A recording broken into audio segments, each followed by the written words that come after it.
Think about this, really. Like, it's a deep question. All right. Since they federalized the healthcare system, do you think they want people to be healthy or more sick? More sick is because now, unlike before when medicine was privatized, like the hospitals and stuff. Remember, when Barack Obama was the president, before Obamacare happened, a lot of hospitals was going under, tanking. Yeah. Because people couldn't afford to pay the bill. Right. Now what would happen was Obamacare stepped in, and now the government would pay that bill and then repay itself through tax breaks. You understand what I'm saying? That's how it would get its own money back, by cutting itself a tax break at the end of the year for medical. And now people don't realize that, because the government is making out. People think they're making out double. No, they're actually making out quadruple, because they make money off your in-hospital stays. They make money off the prescription drugs. Then if you got a chronic illness, and which is the most important, is what they poison you with the food.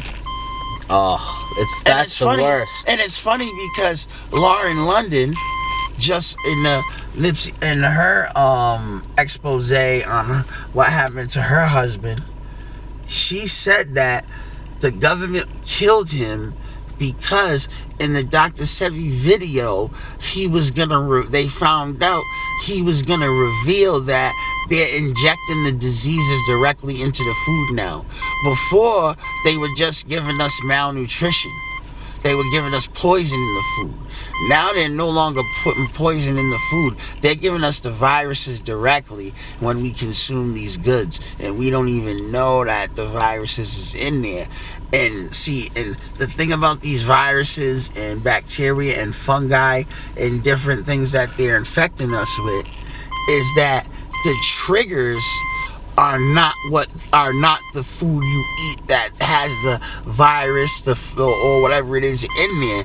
It's the other food that Dr. Sebi is talking about that causes an acid or a mucus, which means that it causes an autoimmune response or an autoimmune deprivation. You know, just like if you get in a hot shower and then go outside on a cold day, you become more susceptible to getting sick. The same thing. Okay. So now you might not realize that you ate that candy bar and it had a disease in there, and then you go and eat green peppers, and green peppers activates the disease.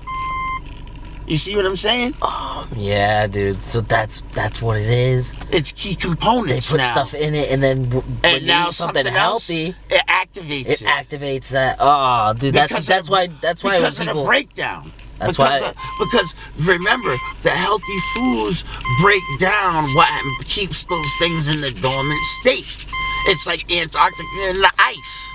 Right. You know what I'm saying? The more the ice melts, like they've been saying, Siberia and Antarctica have been melting, and what are they fearing? They're fearing super bacteria and super fungi that haven't been around in the earth for thousands of years that can regenerate once the ice that's keeping them encased and frozen melts.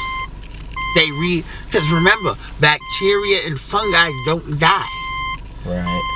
It's just they got to be reanimated over time when the environmental conditions become favorable. But people think, I killed this disease. You didn't kill it in you. That's why people who got herpes continue to get it with flare-ups, because they don't understand herpes, and not only herpes, but also cancer and other boil type diseases. We get boils on you. It's actually because you have a fungus or a mold that's attached itself to you on a genetic level, on your DNA. The fungus is attached to your DNA now, which means that you can't get rid of it. Right. Because it's part of you now. That's why these diseases gotta be... See, why do you think they're coming out with the CRISPR gene editor? We can take away the disease. How? They clip. They clip where the disease is at, and they take it off your DNA, and then they insert a new DNA strand. Oh, shit. That's how the CRISPR technology works. That's how they made those two twins. That's why they're gonna be immune to AIDS. Oh, you're talking about that? Because they clipped out the section of the DNA, human DNA, that AIDS attaches to, so they can never get AIDS because it cannot attach to their DNA. Every disease the human body gets, it attaches itself to your DNA because your body, that's how you get antibodies. That's how your body remembers how to defeat that virus or that disease. Right, that's why when you take valid vaccines, I'm not saying all vaccines, valid ones, the actual vaccine, not the bullshit that you, like, for example, the measles.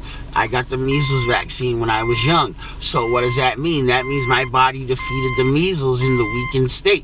Therefore, when the measles attached to my DNA, it became part of me. Right. But it's not able to flare up because my body has the check for it. The check and the balance. You see what I'm saying? And people who don't have it, have that genetic check and balance. That's why a lot of these people who don't got vaccines is catching the measles, because people don't realize diseases like the measles cannot be generationally immune.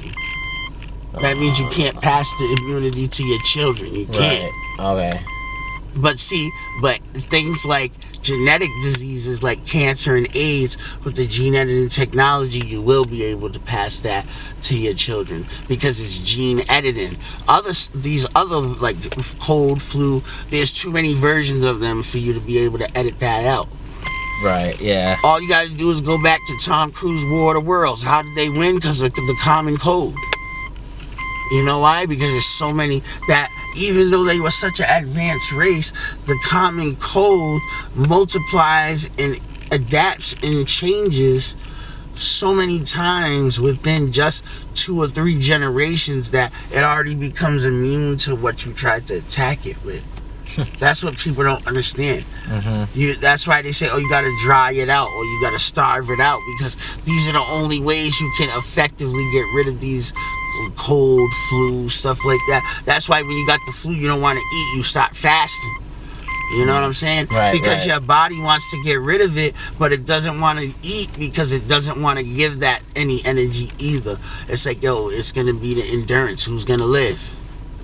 That's why a lot of people die from the flu, because they have no endurance, you know? That's why I feel bad for this generation.